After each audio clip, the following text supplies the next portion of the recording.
আমরা নবীন, আমরা তরুণ, আমরা জাতি, ভবিষ্যৎ দেশ ও জাতি সেবাই হবে আমাদের জীবনে শপথ।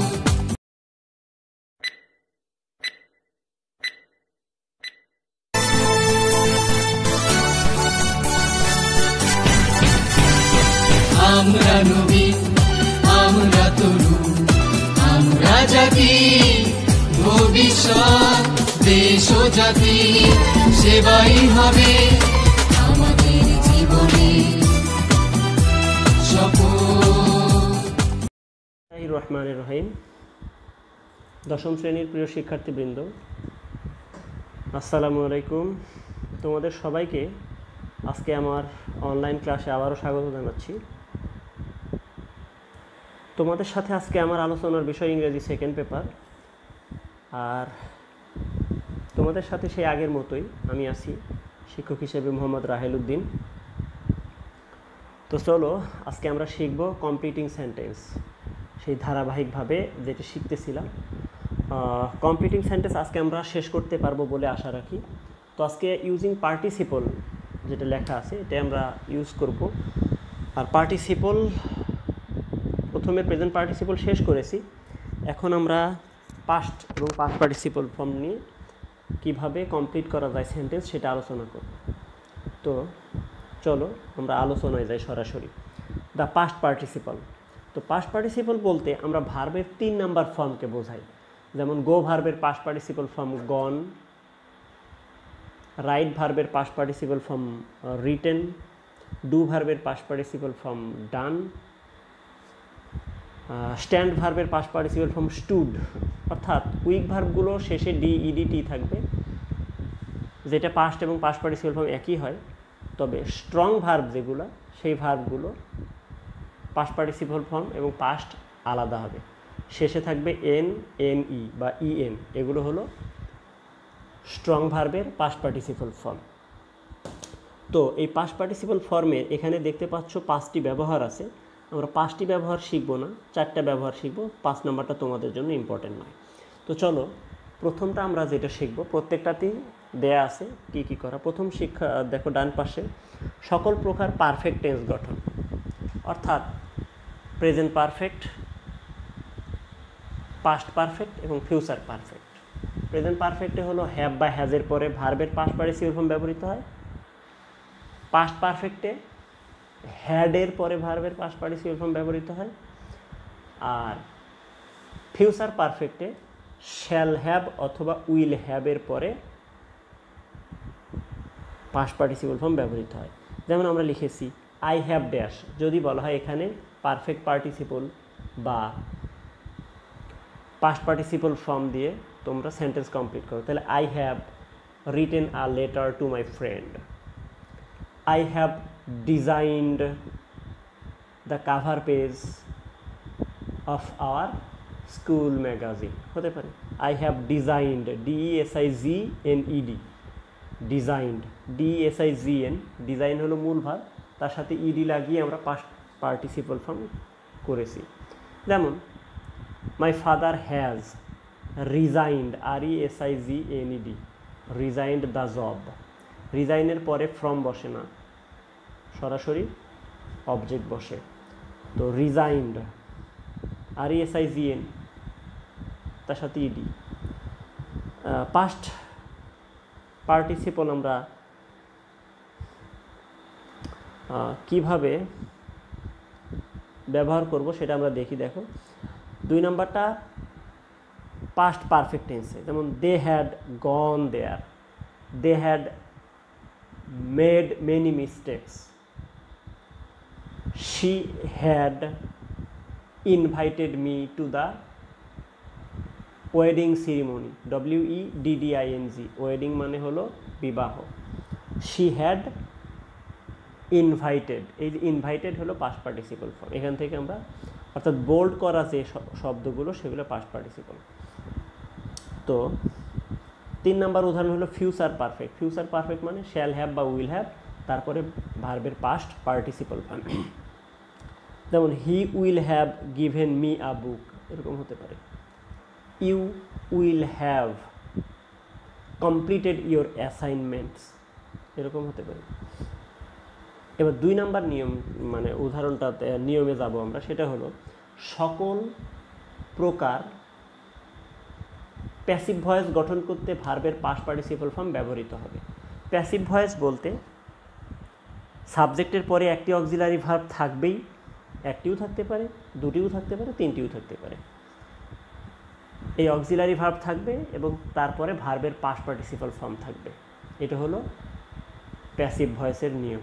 তো যদি একটি অক্সিলারি ভার্ব থাকে সেটা অবশ্যই বি ভার্ব হবে, অর্থাৎ প্রেজেন্ট টেন্সের জন্য অ্যাম অথবা ইজ অথবা আর, আর পাস্ট টেন্সের জন্য ওয়াজ বা ওয়ার হবে। তো খেয়াল করো, একটি অক্সিলারি ভার্ব যদি না থাকে তাহলে একের অধিক থাকবে দুটি। দুটি হলে প্রথমটা বি ভার্ব, অ্যাম ইজ আর হতে পারে, তারপরে have verb, have has had হতে পারে, অথবা মোডাল ভার্ব হতে পারে, মোডাল অক্সিলারি যেটা আমরা বলি, অর্থাৎ can, must, shall, will, would, need, dare, am going to, is going to, এগুলো হতে পারে। এবং তারপরে অবশ্যই ভার্বের পাস্ট পার্টিসিপল ফর্ম থাকবে। প্যাসিভ ভয়েস মানে অক্সিলারি ভার্ব থাকবে এবং ভার্বের পাস্ট পার্টিসিপল ফর্ম থাকবে। অক্সিলারি ভার্ব ছাড়া কখনোই প্যাসিভ ভয়েস হবে না। যেমন আমরা লিখেছি, দেখো, a letter was written by me, তাহলে আ লেটার ওয়াজ ড্যাশ, তাহলে ওয়াজ যদি আমরা পাস্ট পার্টিসিপল ফর্ম ব্যবহার করি, a letter was received from my friend, a letter was sent to my friend by me, অর্থাৎ আমার বন্ধুর কাছে একটি চিঠি পাঠানো হয়েছে আমার দ্বারা, অর্থাৎ আমি আমার বন্ধুকে একটি চিঠি পাঠিয়েছি। পরেরটা দেখো, I have been fascinated by the beauty of the place, I have been fascinated. এখানে খেয়াল করো, হ্যাভ হলো বলছি হ্যাভ ভার্ব, আর বিন হলো বি ভার্বের পাস্ট পার্টিসিপল ফর্ম। এরপরে fascinated, I have been charmed at her beauty, charmed এরপরে বাই বসে না, অ্যাট বসে। I have been charmed at her beauty. আমরা অন্য উদাহরণ দিতে পারি, যেমন many songs will be sung by my friend. Many songs এই যে উইল বি, তারপরে পাস্ট পার্টিসিপল ফর্ম ব্যবহার করা আছে sung, S U N G, sung by my friend অথবা ফ্রেন্ডস। এই যে উইল বি এরপরে সাং, এই সাংটা হলো পাস্ট পার্টিসিপল ফর্ম। এখন খেয়াল করো, আমরা পরবর্তী নিয়মে যাব। পরবর্তী নিয়মটা হলো, কোনো ভার্ব যদি পাস্ট পার্টিসিপল ফর্ম হিসেবে ব্যবহৃত হয় সেটা অ্যাজেক্টিভের কাজ করতে পারে। যেমন ব্রেকের পাস্ট পার্টিসিপল ফর্ম ব্রকেন, যেমন ব্রকেন লেগ, ভাঙা পা, ব্রকেন হার্ট, ভাঙা হৃদয়। আজকালকার তোমাদের হৃদয় সহজেই ভেঙে যায়। তো ব্রকেন, যেমন স্টোলেন থিংস, চুরি করা জিনিস। ইম্পোর্টেড মোবাইল ফোনস, অর্থাৎ আমদানিকৃত মোবাইল ফোন। এক্সপোর্টেড গার্মেন্টস, রপ্তানিকৃত তৈরি পোশাক। গার্মেন্টস শব্দের অর্থ হলো তৈরি পোশাক। তো আমরা এই এক্সপোর্টেড, ইম্পোর্টেড, ব্রকেন, স্টোলেন এগুলো অ্যাজেক্টিভ হিসেবে ব্যবহার করতে পারি। যেমন the people of our country use exported mobile phones. The people of our country use dash, তাহলে কি হবে? Exported mobile phones. Many of our rich people drive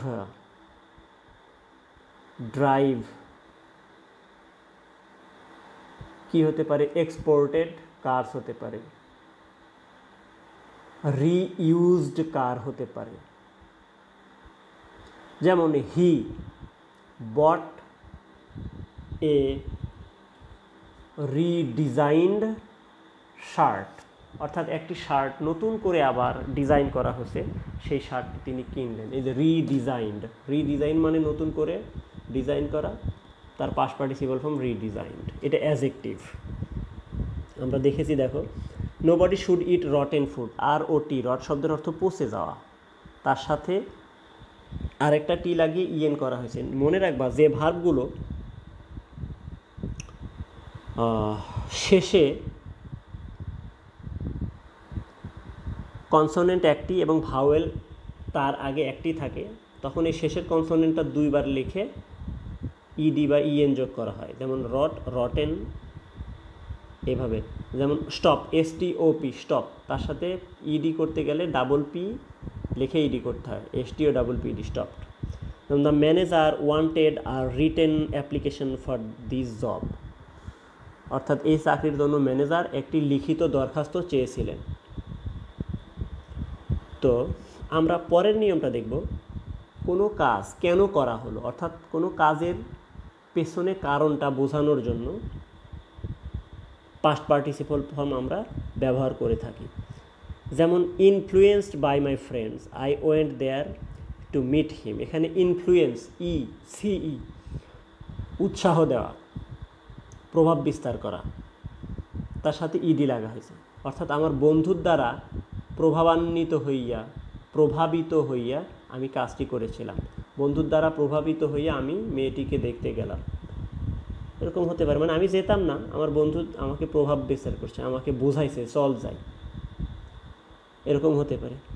যেমন ইন্সপায়ার্ড বাই দ্য স্পিচ, অর্থাৎ বক্তব্যটি শুনে উৎসাহিত হয়ে আই স্টার্টেড লার্নিং ইংলিশ। এই পাস্ট টেন্স, পরেরটা দেখো, এই পাস্ট টেন্সের আগে পাস্ট পার্টিসিপল ফর্মও ব্যবহার হতে পারে, এরপরে আমরা দেখব পারফেক্ট পার্টিসিপল ফর্মও ব্যবহৃত হতে পারে। তো চারটা উদাহরণ আমরা, মানে চারটে নিয়মের উদাহরণ আমরা তোমাদের দেখালাম আজকে। এরপরে আমরা পারফেক্ট পার্টিসিপল আলোচনা করব। পারফেক্ট পার্টিসিপল আলোচনা হলেই শেষ, তোমাদের কমপ্লিটিং সেন্টেন্স নিয়ে আর কোনো ক্লাস হবে না, এখানেই সমাপ্তি। তো পারফেক্ট পার্টিসিপল বলতে আমরা কি বুঝি? এই যে আমরা পাস্ট পার্টিসিপল ফর্ম দেখলাম, এই পাস্ট পার্টিসিপল ফর্মের আগে যদি হ্যাভিং যুক্ত হয় তাহলেই তাকে বলা হবে পারফেক্ট পার্টিসিপল। অর্থাৎ পারফেক্ট পার্টিসিপল মানে হ্যাভিং এর পরে ভার্বের পাস্ট পার্টিসিপল ফর্ম। যেমন having scene, having hard, HEARD, here মানে শোনা, কান দিয়ে শোনা, এটার বাংলা হবে শোনা, তালব্য শয় রস্যকার দন্ত নয়াকার, শোনা, শুনতে পাওয়া। তার পাস্ট পার্টিসিপল ফর্ম হলো হার্ড, HEARD, হিয়ার্ড উচ্চারণ করবা না, হার্ড। যেমন having scene, having hard, having broken ইত্যাদি। তো এটার দুটো ব্যবহার আছে মাত্র, আমরা দুটো ব্যবহার দেখব। দুটো ব্যবহারের মধ্যে প্রথমটা আমরা কাকে বলে একটু দেখে নিই। একই সাবজেক্টে একটা কাজ সম্পন্ন করার পর যদি আরও একটি কাজ করে থাকে, তাহলে আগে যে কাজটি করেছেন সেটা বোঝাতে এই পারফেক্ট পার্টিসিপল ব্যবহৃত হয়। অর্থাৎ ব্যক্তি হলো একজন, কিন্তু কাজ করে থাকবেন দুইটা করে থাকলে দুইটা টেন্স গঠন করতে হবে, কিন্তু আমরা দুইটা সেন্টেন্স গঠন করতে হবে, কিন্তু এখানে আমরা দুটো সেন্টেন্স না, একটা সেন্টেন্স ব্যবহার করব। যদি একটা ব্যবহার করি তাহলে যেটা মূল ভার্ব সেটা হবে পাস্ট, আর একটা যেটা পারফেক্ট পার্টিসিপল সেটা হলো নন ফাইনাইট, ওইটা ফাইনাইট ভার্ব নয়। যেমন having past the examination I took admission at medical college. খেয়াল করো, এখানে I took admission at medical college having past the examination, এভাবে লিখলেও কোনো সমস্যা নেই। মনে রাখতে হবে যে এই যে দুটো কাজ করছি, একটা হলো আমি আগে পরীক্ষায় পাশ করেছি, তারপরে মেডিকেল কলেজে ভর্তি হয়েছি।